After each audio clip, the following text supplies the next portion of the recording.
Hi everyone, thanks for tuning into my channel, Huub Hildenbrand Guitar Academia. Today we will talk about the Turkish Maqam, which is very connected, of course, also with the Arabic Maqam. And in this, after we had all these lessons on microtones, so really focusing on the microtonal aspect of that music, of the Maqam music in the Turkish tonal system, we actually I wanna show you like what actually a Maqam really is. And so we're not talking about these actually in this lesson we do not really talk about any like microtones or something. We just look at how a Maqam or how music is made or built or composed or improvised in the Turkish classical music. And there are some like vocabulary and some general thoughts about that. And down in the description below you find a PDF where like almost everything, actually more than I will tell you here is written. It's like 8 pages and has really some explanations which I'm not like I'm not telling you everything here, so that also gives me a bit the chance to be more free and more loose and explain you what I mean. I have the PDF here in front of me, but I'm really assuming that you download that you have it as a reference, and that you just can also hear my like live explanation here, which maybe also hints to other aspect or leaves out certain aspects or whatever. So I'm a bit more free to maybe also come up with different thoughts here. All right. So also this download, of course, helps support this channel. Okay. So a Maqam. Actually, a Maqam is quite connected with our like Western European harmony approach. It is a kind of purely linear approach. So it's not about chords, about like vertical structures. But we are really what we are really dealing with are like changes of roots. Yeah, in comparison, really in contrast to the Indian raga music, where we stick to one sa, one root all the time. In the Maqam, we change that, and we change it actually quite often, quite quickly, and we go to different places. Okay, so let's take just a European Western scale here and tonality, because we really can do that. I will show you like a Maqam, this approach, these ideas, these concepts, these vocabulary, but without any microtones, and I'm doing that with just taking a normal Western scale. So I will take just the harmonic minor scale. I will just take E as my root, and then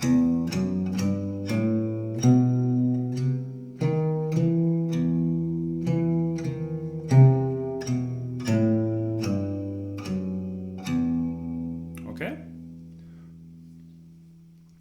Now, first thing, in the Turkish classical music, we actually do not really our main building blocks are not scales, not finished scales, you can say, not like the 7-note, what I just played, not like the whole octave scale. The building blocks of Turkish classical music are tetra and pentachords. So in a way, just excerpts of scales.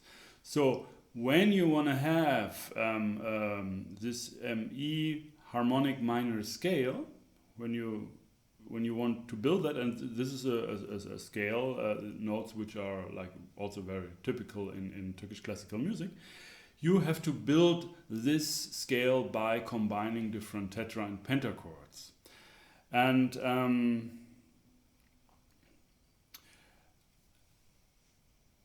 And the way it could be done here in this case is like you have a kind of a minor pentachord, which is also like a pentachord in Turkish classical music, like buselik. But maybe let's do not compare too much with the exact comparison in Turkish classical music. I will just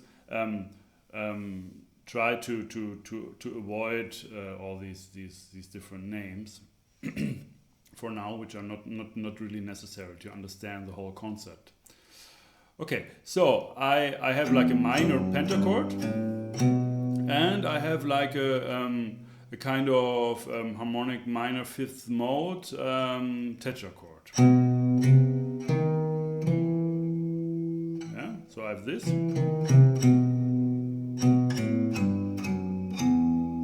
So that's the construction of the scale. And all maqams are at least constructed by at least combining two different tetra and pentachords. There are different ways how to combine them, so it's not always that the top note of the tetra or pentachord is the first note of the next. It can be also like kind of in between. It can be like a minor pentachord and then a kind of a G other thing. So it's actually not interestingly, it's not so much about building a whole scale. Yeah, it's more about like going from one tetrachord to the next, and then this will result in a scale, or maybe in a larger thing. Mostly it's a scale. Mostly the octave has also like is very important. But in not every maqam scales actually, like when you take the complete scales, they have really like the perfect octave. It's not necessary. So it's not something you have to have.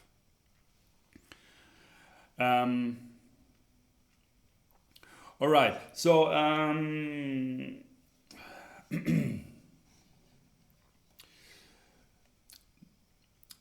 This construction actually, when we construct in this case this scale, and we say this is minor pentachord and then it's harmonic minor fifth mode, which is called hijaz in Turkish classical music, hijaz tetrachord. When we say that's our construction, then we at the same time really define or make clear that E is our root, and B, this connection note of tetra and pentachord, is our güçlü, which is our dominant note. And dominant in this case, it's the fifth scale degree. So we could say, oh yeah, it's a dominant 7, dominant function. But actually, dominant in Turkish classical music is just güçlü is like kind of the most strong note. It's a very dominant. It's very very important note. And what does that mean actually? If a note is very important as a dominant or as a root, for example, it means that this is like the basis of the tonality or like a kind of a temporary tonality. So when I say this is güçlü, the B here, that means also that my improvisation or my composition will always or very very much come to this note, by showing this note as my root, or my temporary tonic, you can say. Remember, we said that it's very connected to the Western idea of like chord progressions, and that's a kind of a thing you can just compare that with very easily. So you have in a way, you have here on B you have this kind of a tetrachord, and on E you have this pentachord. Okay, and so when I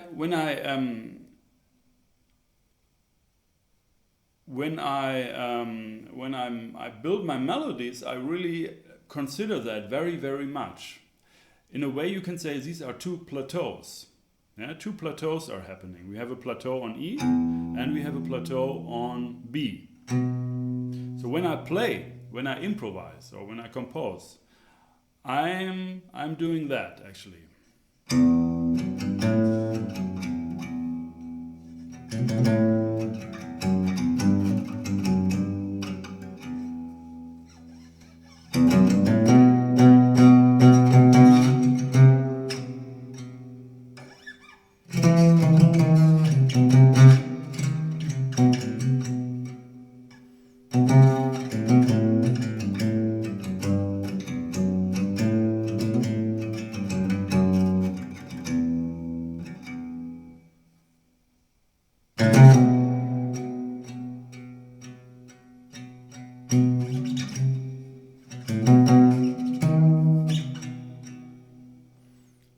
Yeah, you heard what happened actually. Now I'm really on this B.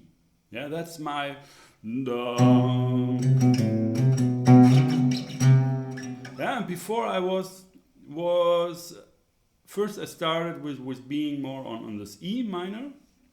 Oh, not more, I mean really on this E minor root, and then I went to the B, and then I went back to the E, and then I also did a bit longer pause, and I went to the B again and showed this tetrachord in this case. So the idea is really the main thing, you can say, of how tonal material is behaving. First, it is constructed in tetra and pentachords, and the next step is that we are progressing from tetra to pentachord, like through the different kinds of roots. And so this idea is the idea of plateaus. Yeah, we have certain plateaus. We have the E plateau, and we have the B plateau in this case. Okay.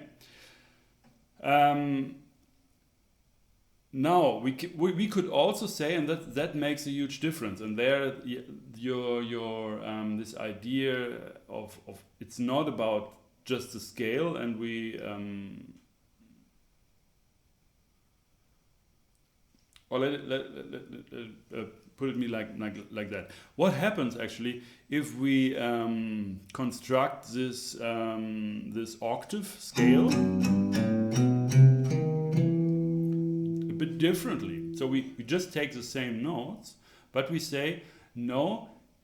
We in this Maqam we have a minor tetrachord,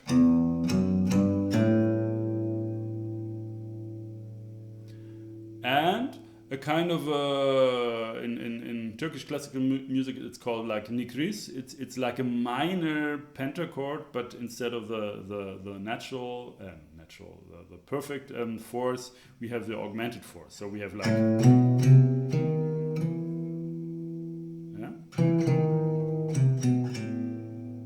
and E. So we just shifted actually the connecting tone of the tetra and pentachord. So having a minor tetrachord and a kind of a minor sharp 4 pentachord on A, we shifted our güçlü.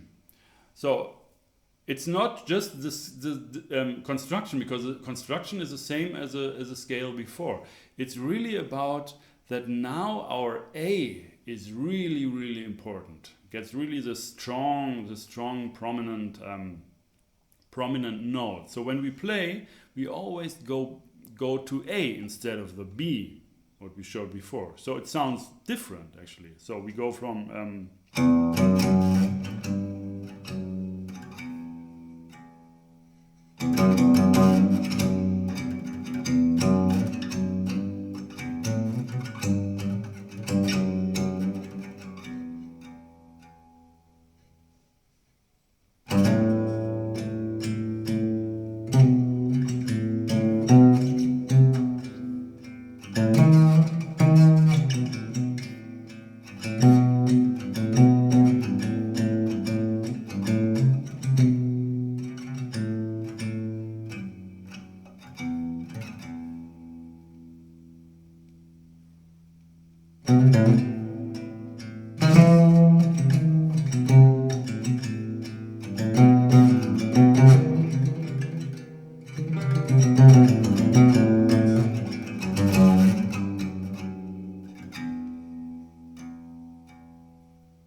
so it's quite different. What this whole I took actually, it was the same scale as with my Güçlü on B, but of course because I was always showing now this A minor kind of sound, also this sharp 4 sound, which was not really present before, like minor with a sharp 4. It's like a different sound in that scale. Yeah, it's like these church modes in a way. You know, you can it's very comparable with that, although in church modes you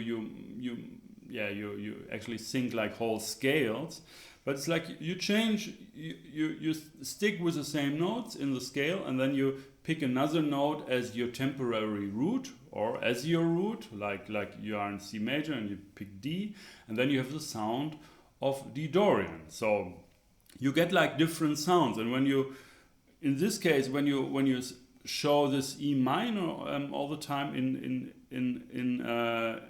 alternating between B or alternating between A as a next temporary root, as a next root of a different tetra and pentachord, then of course it sounds different. So this idea, what you just to sum up what I just showed to you, there is this idea of tetra and pentachords and stacking them in certain ways, and this is, on one hand, this goes into the direction that we actually construct scales, complete scales with that, but on the other hand, we also we are already thinking about the architecture of the music. So how the music is constructed. So which kind of plateaus are important. And also a very, very important feature in this, especially in the taksim, in this improvisation. Taksim is like alap in raga music. It's very comparable. There, it's like this idea of. I'm just thinking about whether that's true. It's also quite different, but anyway, taksim is like really this improvisation without time. There is no pulse happening, and it's in this improvisation, the musician really shows like the different plateaus, tetra and pentachords, and they're always happening these pauses, and they are really like it's really like you show one plateau, then you pause and you show another plateau, or you show a different a little change of the plateau you showed before. So you always pause and then you show something new, and that's also why it's progressing quite quick, with very often through the different plateaus, different colors in a way. I mean, different. For example, we talk now about like the tonic of the Maqam E, and this, by the way, this is also called like Durak or Karar tone. This is like the tonic of the Maqam. So we say like now we are in a kind of E minor Maqam. So our Karar or Durak is E, and we have the Güçlü. Let's take the first one we had. The Güçlü is on B. Okay, so these are very important notes, and also you have like the octave note, which is called Meyan, yeah, the octave of the whole thing. So E again, but Meyan can also be another note. It doesn't really have to be the octave. It can be also a different note of the octave region. Yeah, like maybe a whole step below the octave, for example, and that note, of course, should be also the root of a or temporary root, temporary tonic of a tetra and pentachord. And remember, important,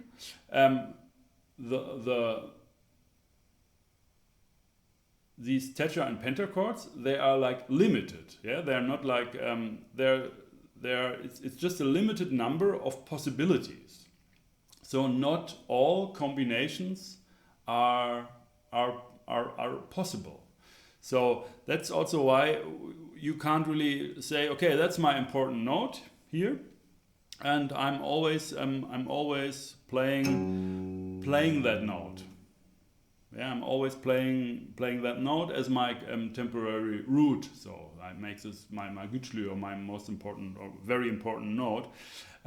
Then you have to consider, is this really is there any like tetra and pentachord of the Turkish Maqam music which can be built on that note or not? If not, this can't be your Karar, this can't be your Güçlü, this can't be your Meyan or whatever. So it's this is a color which you would never consider.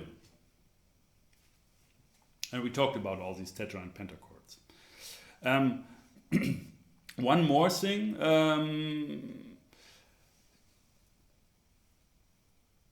About these plateaus, actually, so you can say you have that's also on one page here. You can say, for example, you have this this plateau. Let's call this Hijaz now. It's really like this Hijaz tetra chord here happening. Yeah, that one. Harmonic minor fifth mode, the first four notes. It's called Hijaz in the Turkish classical music. So when we have that, we can either have a Hijaz tetrachord. Yeah, that's called Hijaz. We can say, okay, we have a Hijaz pentachord. That means we go to the fifth, so the perfect fifth in this case. Yeah, pentachord doesn't have to be always like a perfect fifth, but mostly.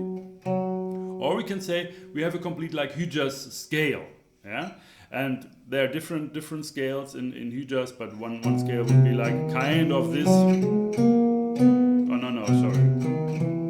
Yeah.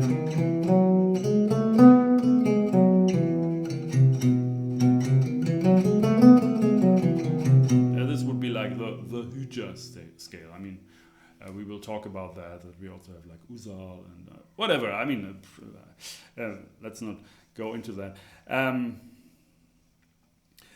Now, so we have the whole scale, yeah, Maqam Hijaz, or the Hijaz whole scale, which is built like a Hijaz tetrachord and like a kind of a major scale pentachord. But what we also have is like Czechny. Czechny is just showing like the taste or smell. It's like that's a literal translation of that Hijaz color. Yeah, so and it just needs the first just the first three notes actually to really show. In this case, it's very clear. This color is really, and that's the color. So I can just say, okay, I play this this minor,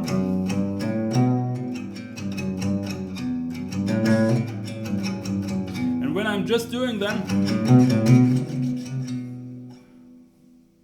yeah, I just did that, then it's already like this Hyjas color. It's already like Hyjas Czechny. I didn't show the full tetra or pentachord, but I showed the color.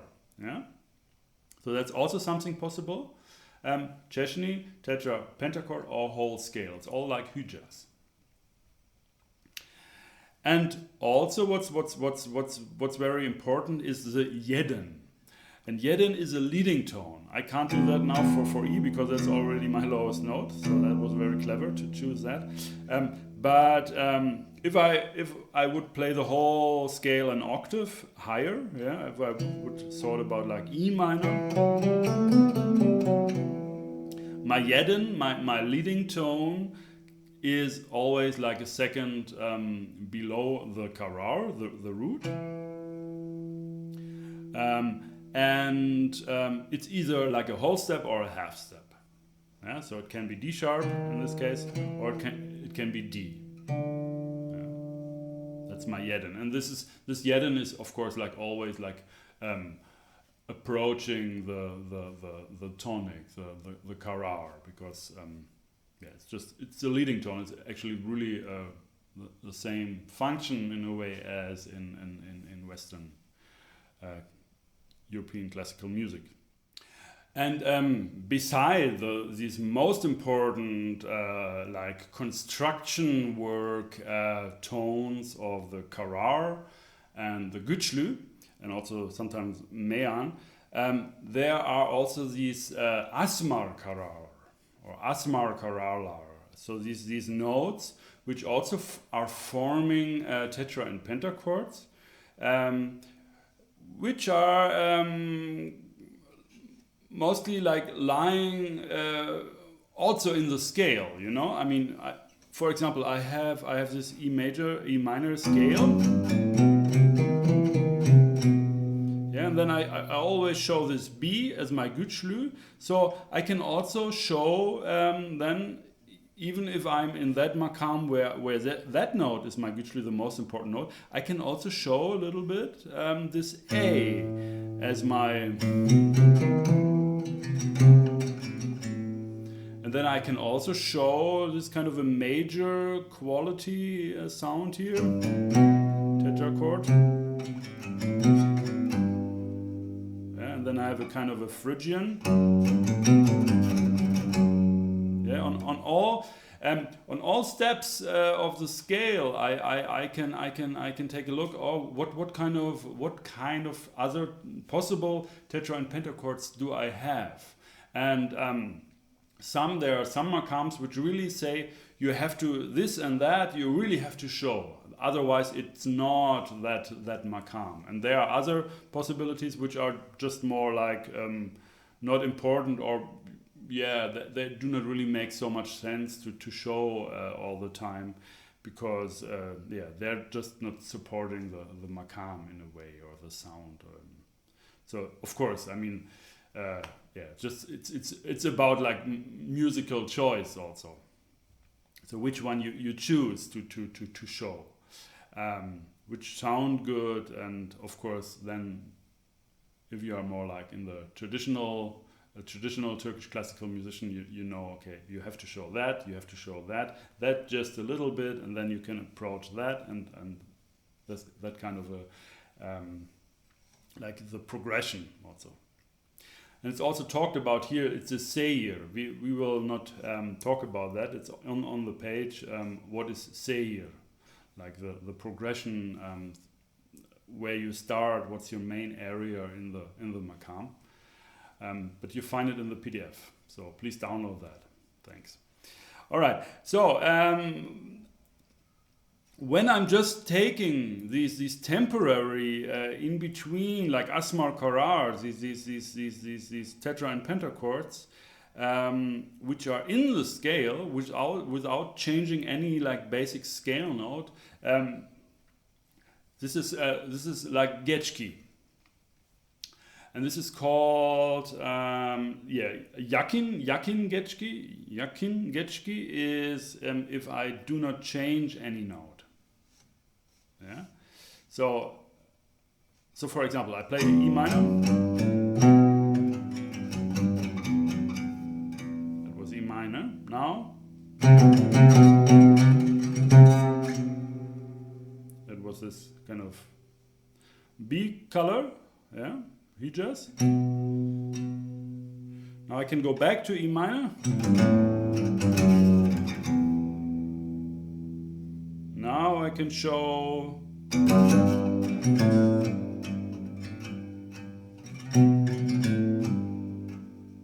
my G major color, and also I have this jeden here leading to G. So a leading tone is always, for all these tetrapentachords, you also have a jeden, a leading tone. Yeah? It's also always this major or minor second below this tonic or temporary tonic of the güçlü or Asmar Karar is like this jeden is always also part, you can say it's part of the tetra and pentachord, or even the Czechny.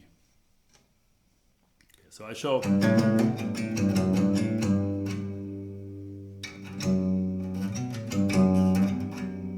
that's a Phrygian.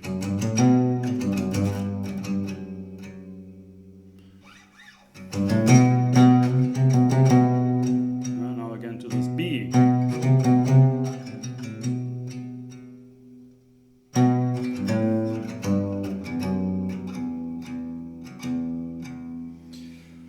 Alright, so this is like Yakin Getchki. Yakin Getchki, don't change any note, go on a different kind of a plateau, show a different note as a root, which is already in the scale. When you say like, then you also have Uzak Getchki. Uzak Getchki is you also change a note. And that's happening really frequently to also change notes. It's not like most or like many different ragas in Indian classical music where you stick always to these same notes. No, you can really change quite a lot. You can really do a lot, like kind of a temporary excursions, modulations, and but at the end, of course, coming back to, in this case, E minor Maqam, like the real Karar should really feel as an end, of course.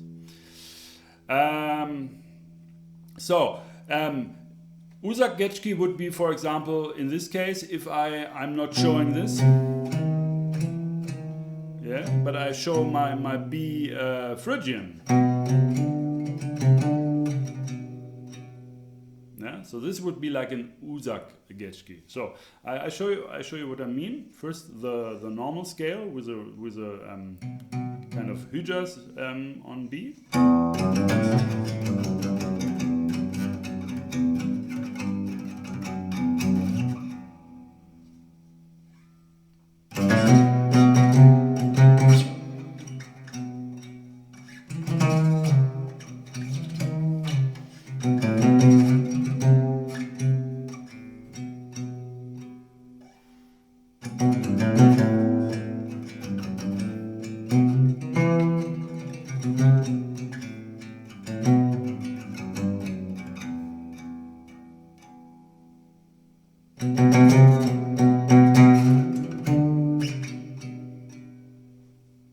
So now I showed this Phrygian on B.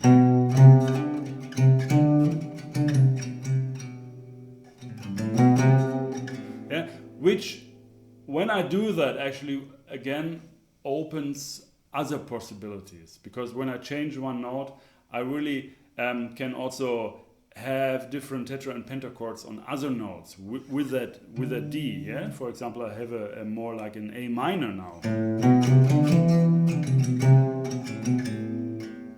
and when I have that,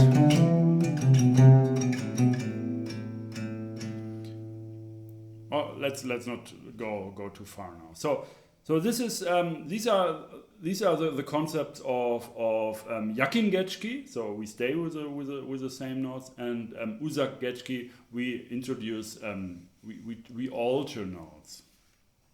Then another another term is like Genislemme or Genishlemme. I'm not really sure how to say it. That means how actually this Maqam is behaving, or how, which notes is it using when extending above and below.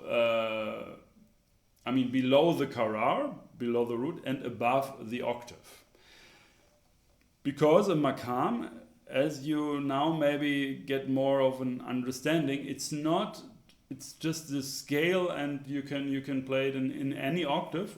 Of course you can, but once you decided for a certain octave, it's really like you really decided that's my karar, and that is always that in that particular octave is your root, and you can go above the octave or below the karar, but that also can bring you sometimes also different tetra and pentachords. So we really think in these plateaus. And remember, all these notes, they should also fit in the Turkish classical music system, which is like a collection of 24 different notes out of this equal division of 53 notes. So, and this 24 is not quarter tones, it's not an equal division. So we can't build any tetra and pentachord on any note. So we have to also consider that if we are really like working in this Turkish classical music. Because also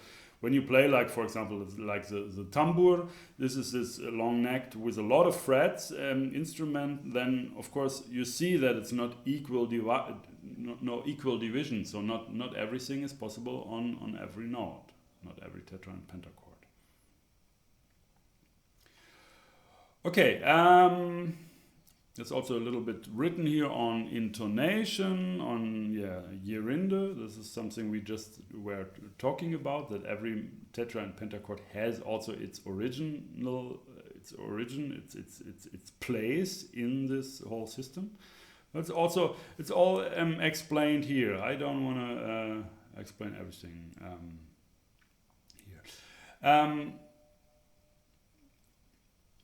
Then there is this example here. This is actually quite nice. It's just the idea how I actually make a karar tone.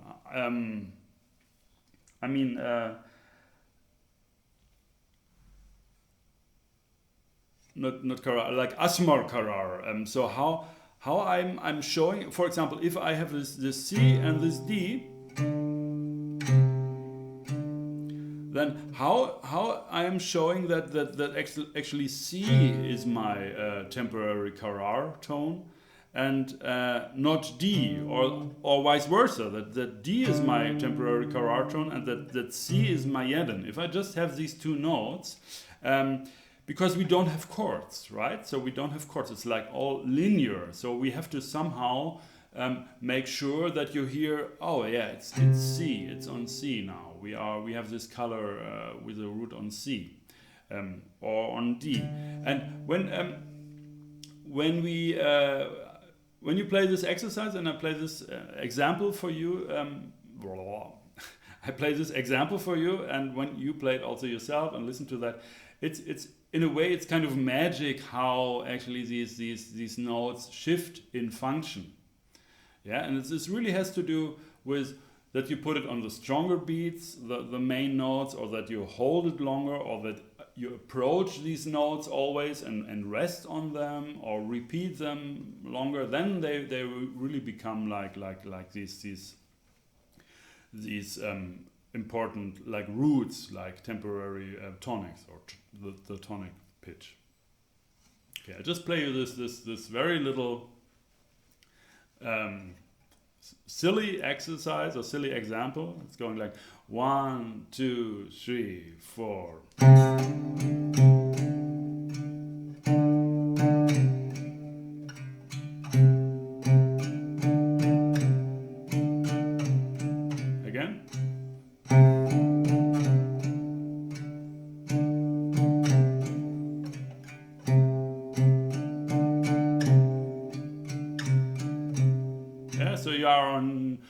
D, D,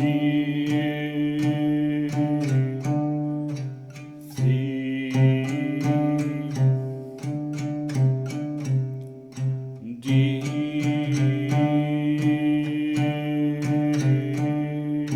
C.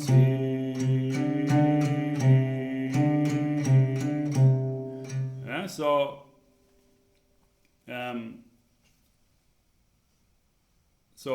the way how I play the notes um, really makes a huge difference. That I really one time I show that note as my main note, and the other as a kind of a approach, auxiliary or passing tone or whatever, and then the whole thing is possible vice versa. And just with these two notes, I find this quite interesting in a way.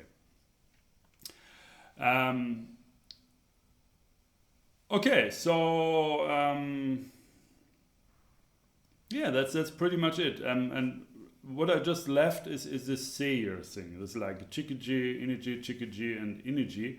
So it's like ascending, descending, and which has a lot to do with where is like the main area where the Maqam always wants to go back, what it wants to show. And it's either like the middle region around the Güçlü, for example, or it is the lower region around the Karar, or the higher region around the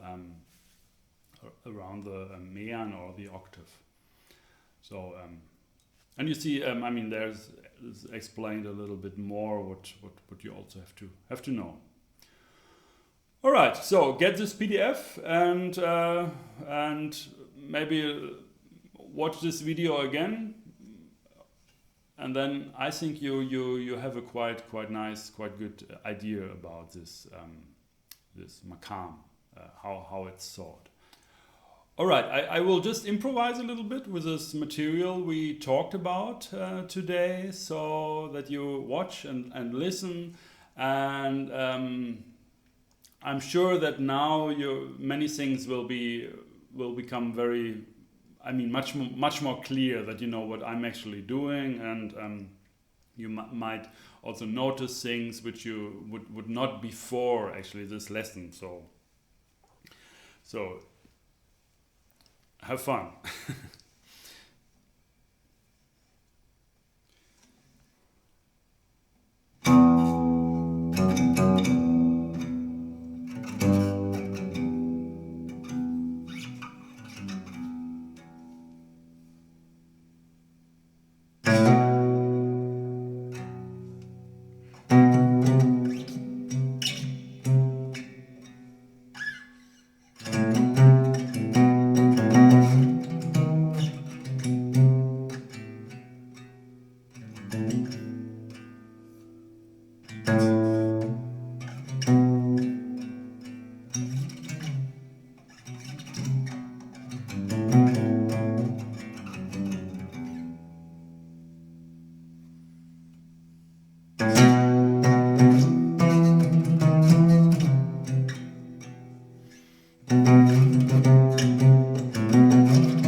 All right, so I was more or less I was showing you, I was playing what I showed you in the lesson.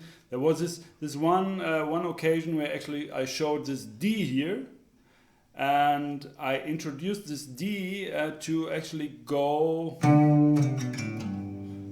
to this G major pentachord. Yeah, so you always need a reason why you change certain notes. It's just like, oh, this is nice, I just play that. No, it's actually, you have to really always think in what kind of tetra and pentachord you are creating. And if this tetra or pentachord is not existent in the repertoire of tetra and pentachords of the Turkish classical music, you can't use that. So, sorry. Okay, yeah, check out the PDF. There you, together with this lesson, I think you will get a really clear picture about that Turkish Maqam stuff. It's very condensed actually. You just have these 8 pages PDF and this like brief explanation here on this video. But I think it really gets you started with that, and you really, I think now you get a sort of an overview and okay, that's the way this works. This music is constructed, or this is the conception of Maqam. All right, please leave your comments also down below in the comment field if you have any also questions, or you didn't really understand something and maybe you want me to put out another video on a certain topic here. Yeah, it would be great to hear from you. And so beside downloading the PDF, you can also support my work here on this channel with a donation. There in the link down in the description below, you find a button on my website, hupildenbrand.com, Guitar Academia page there. There you can also donate. So this would be really cool when you get more, if you get more involved here, and we go this process further together here. Would be really nice. Thanks. So thanks for watching. My name is Hupildenbrand. Oh, and by the way, please don't forget to subscribe to my channel, and also there's a bell button which when you press that you will get notifications when a new video will be released, which is the case every week. So stay tuned. Thanks for watching. My name is Hupildenbrand.